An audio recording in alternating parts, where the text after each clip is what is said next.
Hello and welcome everyone to the Misremembering podcast, a podcast about the Mandela Effect. My name is Billy, and this is my co-host Scott.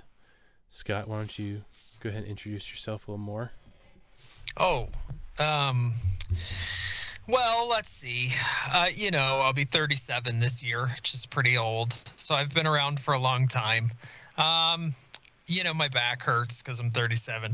I don't know. It probably sounds like I'm talking into a tin can, which I'm not. I have a headset. This is a Logitech Pro X. It's supposed to be an expensive headset, but it's given me nothing but problems so far. What else about me? Oh, I should talk about the Mandela Effect. So I just got a Teams message. I've really discovered the Mandela Effect because of the Berenstain Bears. That's what got me into it. Well, you already mispronounced it. That's not right. Yeah, right. I know. Well, see, exactly. That's the thing. So, when all of that came out, and I don't know if I saw it on the news or how I even discovered this, that people were saying, no. That's, it's not Berenstain Bears. It's what is Berenstain Bears. And I thought, no, you're full of it. That's not a real thing. You know what I mean? And so then I started looking into this and I was like, you got to be kidding me. There's no way this is real. And then that's when I went down the rabbit hole of the Mandela Effect. So ever since then, I've been very interested in this. Yep. And I remember. Yeah.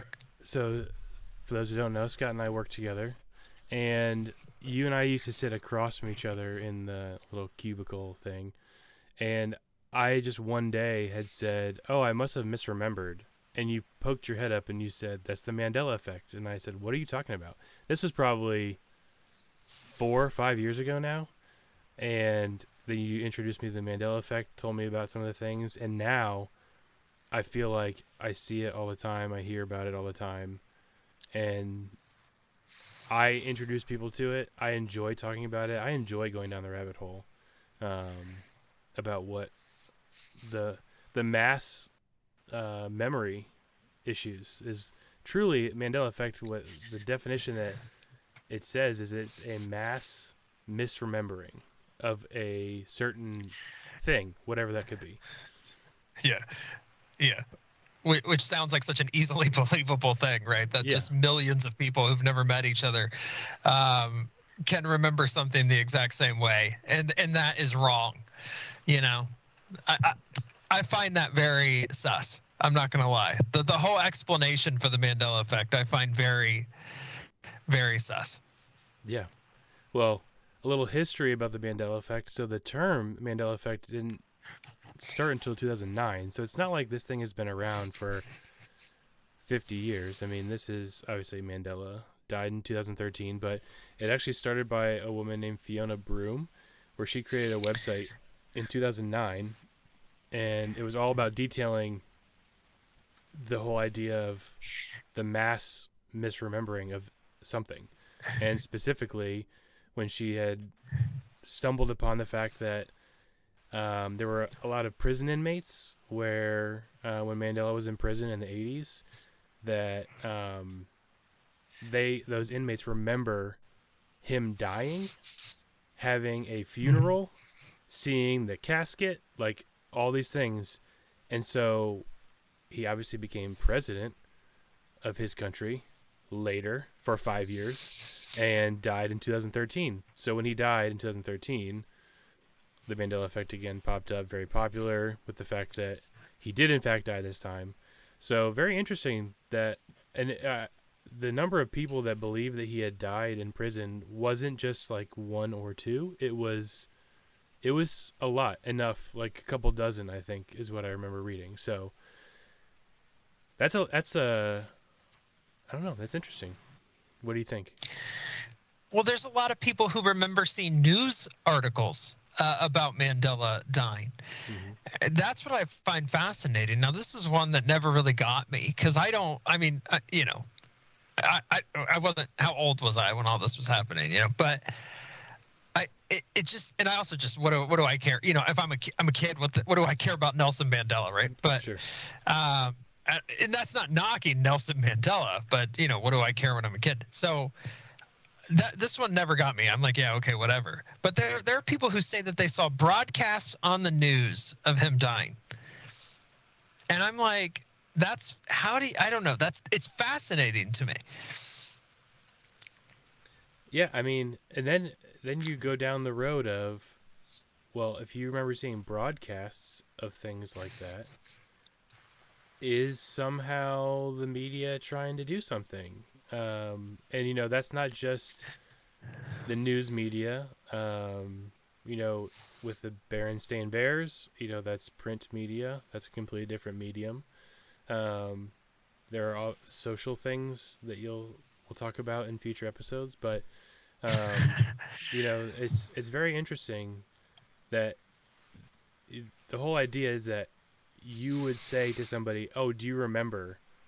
And a majority of the time they would say, "Yes, I remember it being this." And that ends up not being the case. And that is what is fascinating to me, is that it is not I'm having a conversation with you and say, "Oh, do you remember the Berenstain Bears?" And you say, "Yeah, I do." And we go on about our day. And then it's normally, I would say that, and you're like, "Wait, isn't it Berenstein?" And then there's this whole conversation that happens. And so, obviously, we're going to cover the Berenstain Bears at one point in an episode, because the whole point of this podcast is to go through one at a time and talk about the examples that have been made known. And there are a lot that are still popping up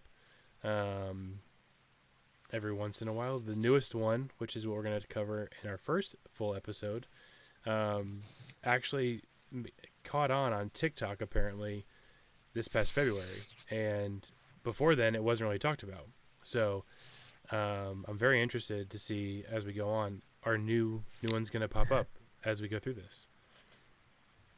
I hope so.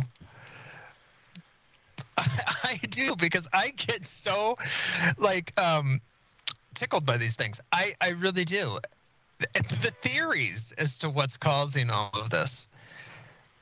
You touched on it a little bit. Is it the media? Is it the government? Is it parallel universes?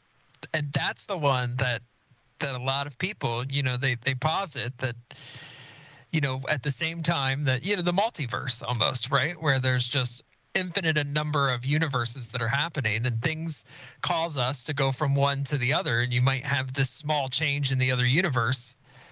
It's just kind of interesting. And it's like, and in CERN, which maybe we'll get into and probably immediately shut down. But when you start getting into that type of stuff, like it's fascinating. There's so much material here for us to cover. It's great. Yeah. I mean, when we talked about doing this, I was not fearful that the content would not be there. I feel like you and I have conversations about this all the time. I mean, there was even a movie that came out in 2019 about the Mandela Effect, and I remember you and I chatting about that, and not worth actually going to the movie theater to watch the movie, because I don't remember. I don't believe anyone big was in it, but it is something that I've since brought up with a couple other people after we decided to do the podcast, and it is amazing. I love telling people about it who have never heard about it before, because then they instantly pull out their phone and say no, and they look up and they're like, "Oh my gosh, yep. That I can't believe." And then it's a rabbit hole. It's all a rabbit hole. It's for sure a rabbit hole. Yeah, but I'm excited to go through, obviously one by one, and some of them are going to be smaller and they won't have as much content to go around, because there's just not a ton to talk about some of them. So we might do multiple in an episode, but the bigger ones, we'll definitely do full episodes about. And just to wet your whistle a little bit. So we talked about the Berenstain Bears as being one, but another one that's really popular, that I remember. But do you remember the actor Sinbad being in a movie where he was a genie called Shazam? So this one I don't. Okay. I remember. I've heard this one. I remember Shaq being in Shazam. Shazam, correct. And I feel like that's where people mix it up. But I did see that Sinbad made like a trailer for Shazam like recently, just to riff on like this whole idea. Yep. So he's been he's been interviewed and asked so many times about it, and it obviously ends up with him saying that the movie never happened. And then there was all of a sudden this movie trailer that came out, and people are like, "See, I found it. I unearthed it." And it, obviously, they doctored it up to make it look like it's old, not 1080p, Right. and you know, just to stir the pot. So I remember I would have sworn I remember seeing that movie as a kid, and it's not true apparently. So those are the The types of image of things. him as a genie, though, in my head, I do remember that image. I don't know why, because I don't remember the movie, but I remember him as a genie at some point in time. So I don't know. Yeah, so those are the types of things we'll be tackling in our podcast here. I'm very excited. I think the plan is that we'll try to record every Monday and then post every Tuesday. So this is just a teaser, just to get everyone excited for what we're going to be talking about. The first episode, full episode, will be released next Tuesday. So I'm really excited. I'm looking forward to enlightening those who have never heard about the Mandela Effect. And I'm sure that there'll be controversy because we already had a little bit. You don't remember Shazam. I'm sure there are going to be things that you're going to, that you bring to the table sometimes that I'll say, nope, I never remember that either. And I might even disagree and say, I've never heard it the other way. So it'll be exciting and interesting to go through it. I think so too. I'm excited. Anything that's conspiracy related, you're gonna get me in. So let's go. I'm not against it. I love a good conspiracy. We want to get into a different topic. The Loch Ness monster. There was a sighting recently. So recently? Yeah. Well, as the story goes, it was sometime in March or February, I believe. But 2 guys were trying to film a documentary and on Loch Ness monster, and they saw something that they said it would have been proof, and when they recorded it, it didn't record, or they just cut the tail end of it and it didn't do something. So I mean, I believe them. It's interesting because it's like that always happens. Like every ghost hunter show you ever see, it's always like, well, dang, if the camera would have just worked, we could have showed you this full body apparition of this ghost walking around. If only the camera worked. But then it's also like more believable because at the same time, you can just doctor up anything you want nowadays. Like if you've got Adobe Pro, you know what I mean? You're in there. You can Adobe Premiere. You can make a freaking video with the Loch Ness monster in it. So maybe it is more believable that they didn't get it. Maybe I should believe that. I don't know. But all that to be said, the conspiracy theories abound. I'm sure as we talk about some that are more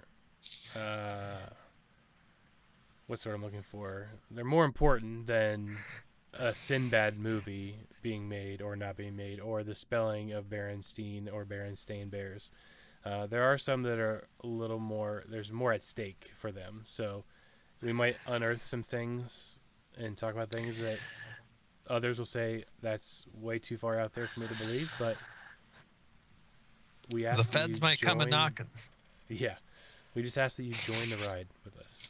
So yeah, come along. But with that being said, I don't have anything else. You won't regret it. For the teaser, I'm excited to go through this with you, Scott, and I'm excited for the first full episode next week. Yeah, let's get it going. I'm ready. Awesome. Well, thanks everyone. We'll catch you next week. Bye, everybody.